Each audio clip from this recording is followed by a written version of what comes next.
Hello. Dileep നായകനായ ബബ്ബയുടെ teaser പുറത്തിറങ്ങി. വമ്പൻ ബജറ്റിൽ ഇറങ്ങുന്ന സിനിമയുടെ ടീസർ പ്രതീക്ഷ ഉണർത്തുന്നതാണ്.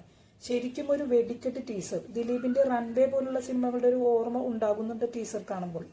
ഈ ലോകത്തെ എല്ലാവർക്കും കുറച്ചൊക്കെ ഭ്രാന്താണ്. Welcome to the world of madness എന്നെഴുതി കാണിച്ചാണ് ടീസർ തുടങ്ങുന്നത് തന്നെ.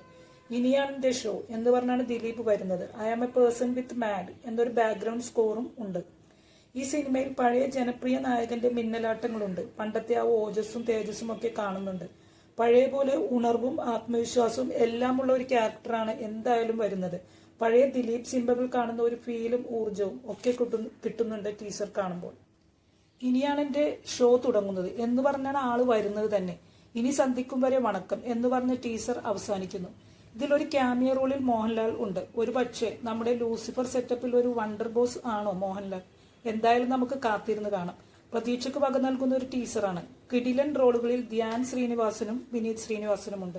അത്ഭുതം തോന്നിയ കാര്യം ഇതിന്റെ തിരക്കഥ ഫാഹിം സഫറും നൂറിൻ ഷെരീഫും ചേർന്നാണ്. വിജയിച്ചാൽ അവർക്കും ഒരു ബ്രേക്ക് നൽകുന്ന സിനിമയാവും ഇത്. ഗോകുലം മൂവീസിന്റെ ബാനറിൽ ഗോകുലം ഗോപാലനാണ് സിനിമ നിർമ്മിക്കുന്നത്. സിദ്ധാർത്ഥ് ഭരതൻ, ബാലു വർഗീസ്, അശോകൻ, ശരണ്യ തുടങ്ങിയവരും അഭിനയിക്കുന്നുണ്ട്. നിങ്ങളിൽ നിന്നുള്ള കമന്റുകൾ പ്രതീക്ഷിക്കുന്നു. ലൈക്ക് ചെയ്ത് സപ്പോർട്ട് ചെയ്യണം. ഇനിയും മറ്റൊരു വീഡിയോയിൽ കാണാം. ബൈ.